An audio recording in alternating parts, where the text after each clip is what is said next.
Hanya dalam sekejap, Yao Yuekong tiba-tiba melihat bahwa telapak tangan Bai Guanxing membeku, dan semua yang disentuh oleh pemutar bintang mulai membeku.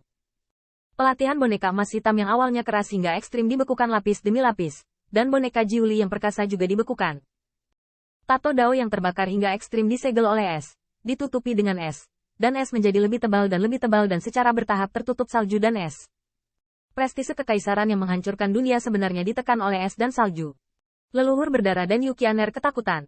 Putra Baize, secara tak terduga menghentikan kematian seorang kaisar yang kuat. Ini benar-benar melawan langit. Dan Anda harus tahu bahwa Putra Baize sekarang hanya kaisar realem.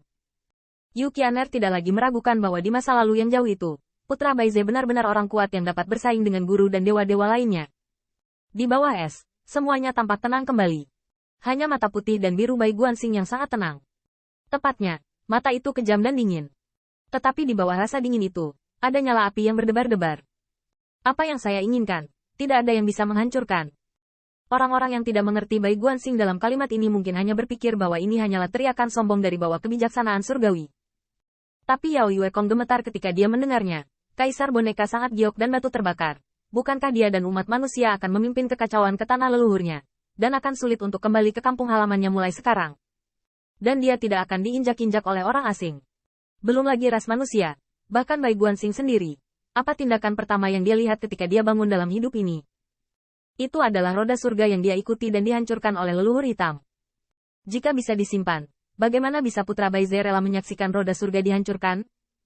Kamu bisa menghentikanku agar tidak jatuh. Aku bisa yakin sekarang, kamu sedikit lebih buruk dari kaisar, dan bahkan lebih buruk daripada dihormati sebagai kaisar di dunia. Bai Guanxing berteriak dengan suara dingin. Dia sepertinya menekan penghancuran diri dari boneka kerajaan kaisar. Tetapi sebenarnya dia melawan kaisar boneka di belakangnya. Bai Guanxing tahu betul bahwa jika boneka itu benar-benar dapat dibandingkan dengan keberadaan yang dikenal sebagai kaisar, maka dia, yang hanya kaisar sekarang, tidak akan dapat menghentikan penghancuran diri ini. Di antara langit dan bumi, hanya ada boneka dengan dua sayap tulang. Itu melihat semua ini di kejauhan, dan tiba-tiba ingin bergegas ke sana. Tampaknya kedua boneka itu hancur, dan tidak masalah jika satu boneka lagi dihancurkan. Berani datang. Untungnya, Yao Yuekong kembali ke akal sehatnya. Dia meraung dan terbang ke sisi Bai Guanxing. 3 boneka, salah satunya dibawa oleh Qin Yichen dan Hua Daoru, dan yang lainnya dihentikan oleh Bai Guanxing, jadi dia tidak akan makan. Satu-satunya boneka kekaisaran yang tersisa jatuh ke dalam keraguan, dan sayap tulangnya bergoyang tertiup angin, tampaknya dapat berubah menjadi berpacu kapan saja, dan tampaknya dapat melarikan diri kapan saja. Boneka itu memandang Bai Guanxing, dan di belakang mata yang tegas itu ada boneka yang marah. Putra Baize, kamu berhasil, tapi jadi apa? Ini hanya boneka kaisar. Kaisar ini bisa membuatnya. Anda bisa membuat boneka kedua dan ketiga. Apakah Anda pikir Anda telah mengungkapkan rahasia kaisar ini? Apakah kamu pikir kamu mengambil keuntungan dari pertempuran kaisar ini dengan orang lain? Membiarkan kamu mengambil keuntungan? HMPH, jika kamu menemukan biji wijen dalam jumlah kecil, jika kamu berpuas diri, itu berarti kamu benar-benar tidak berguna dalam hidup ini. Kesombongan boneka itu tidak kalah dari siapapun. Bahkan di hadapan Bai Guanxing, dia tidak pernah menunjukkan rasa frustrasi dan ketidaksabaran seorang pecundang. Apakah kamu tidak menginginkan sumber alam semesta? Lalu datanglah. Apakah kamu pikir kaisar ini lebih rendah dari kaisar dunia ini? Kaisar memberitahu Anda bahwa hari ini, bahkan ketika Raja para Dewa turun, saya tidak ingin mengambil kota Wuxin dari kaisar. Betapa istimewanya kamu bisa meledak. Leluhur bayi darah tidak bisa mendengarkan lagi, jadi dia langsung meledak. Bahkan Yukianer penuh dengan penghinaan. Apakah kamu tidak takut dengan kedatangan Raja Allah? Seorang putra Baize di ranah kaisar dapat menginjak wajah Anda dan merebut formasi kaisar dan boneka di ranah kaisar secara langsung. Raja Dewa ada di sini. Tidak bisakah Anda meratakan kota Wuxin Anda? Untuk saat ini, Raja Dewa dan putra Baize lebih kuat. Setidaknya Raja Dewa jelas bukan wilayah kaisar. Yao Yuekong juga sangat bingung. Tetapi setelah menyelesaikan semua ini, boneka itu menjentikkan tulangnya dan berubah menjadi pelangi ilahi dan melarikan diri. Postur arogan itu membuat Yao Yuekong merasa gugup. Meskipun sudah pasti bahwa kaisar boneka marah setelah kehilangan 2 boneka kekaisaran, Yao Yuekong selalu merasa bahwa apa yang dia katakan barusan benar-benar bukan pemandangan yang memalukan. Tampaknya boneka itu benar-benar memiliki kepercayaan diri dan kesombongan untuk tidak takut pada Raja Dewa, yang membuat Yao Yuekong sangat cemburu. Jika boneka itu benar-benar tidak takut pada Raja Dewa, maka semua pertempuran akal dan keberanian sebelumnya tampaknya tidak memadai. Untuk kaisar boneka, ini gerimis. Ketakutan di Yuekong lebih dari itu. dan boneka itu berkata bahwa boneka dari kerajaan kaisar ini, dia dapat membangun satu, dan dia dapat membangun yang kedua. Jangan takut apakah Raja Dewa menyombongkan diri atau tidak, tetapi arogansi babak pertama adalah sesuatu yang tidak diragukan lagi oleh Yao Yuekong. Bahkan ini adalah tempat boneka yang paling menakutkan. Anda tahu, seberapa sulitkah kelahiran seorang kaisar yang kuat?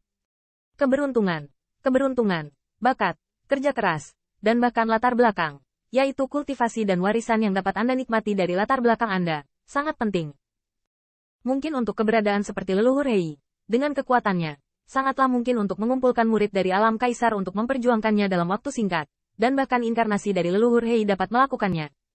Tapi bagaimanapun juga, itulah leluhur hitam. Menurut analisis Bai Guanxing setelah pertarungan tadi, boneka itu sedikit lebih rendah dari kaisar, apalagi kaisar. Dengan kata lain, tidak mungkin kaisar boneka bersaing dengan Raja Dewa. Tapi boneka itu sama baiknya dengan Raja Dewa dalam hal menciptakan kekuatan. Boneka dapat membuatnya sekali, dan dapat membuatnya untuk kedua kalinya. Bai Guanxing memperkirakan bahwa dengan pencapaian kaisar boneka, menciptakan boneka kekaisaran mungkin tidak akan gagal. Dengan kata lain, selama ada cukup harta surga dan bumi, boneka itu dapat membuat boneka kerajaan. Tentu saja, dengan kata lain, tampaknya selama kaisar memiliki latar belakang yang cukup, satu atau dua kaisar dapat ditumpuk. Tapi Yao Yuekong tahu bahwa segalanya tidak sesederhana itu. Pembangkit tenaga listrik dari alam lain masih bisa menggunakan kekuatan eksternal untuk menumpuk, yang tidak mungkin dilakukan di alam kaisar. Bahkan jika itu dapat ditumpuk, itu akan memakan waktu. Dan bahkan yang kuat yang dibudidayakan dapat mati di tengah jalan. Atau saya tidak yakin dengan sumber daya yang dituangkan ke dalam dirinya. Atau bakatnya tidak cukup untuk memahami lapisan belenggu itu. Lapisan kemungkinan telah menyebabkan kelangkaan alam kaisar yang kuat. Kelangkaan semacam ini tidak diragukan lagi sangat tinggi jika dilihat dari segi risiko. Tetapi boneka itu tampaknya dapat menghindari risiko ini. Ia hanya membutuhkan sumber daya yang dibutuhkan untuk mengolah seorang kaisar. Terlebih lagi, apa yang diciptakan kaisar bukanlah seorang kaisar. Tetapi boneka yang lebih menakutkan daripada kaisar ketika putus asa. Seorang kaisar yang kuat memiliki daging dan darah dan jiwa, dan mungkin lebih cerdas daripada boneka. Tetapi kaisar yang kuat akan takut mati. Sama seperti Kaisar Yuan Tian adalah penguasa pengadilan surgawi. Tetapi dia sangat setia sehingga dia rela melewati api dan air untuknya. Berapa banyak bawahannya yang benar-benar tidak mengedipkan matanya ketika dia jatuh. Diperkirakan hanya akan ada King of Star Reaching. Tapi kehidupan dan kematian boneka yang diciptakan oleh kaisar boneka berada di antara pikiran pertama. Ini adalah dukungan dari boneka itu, dan ini juga merupakan bagian menakutkan dari kota Wuxin.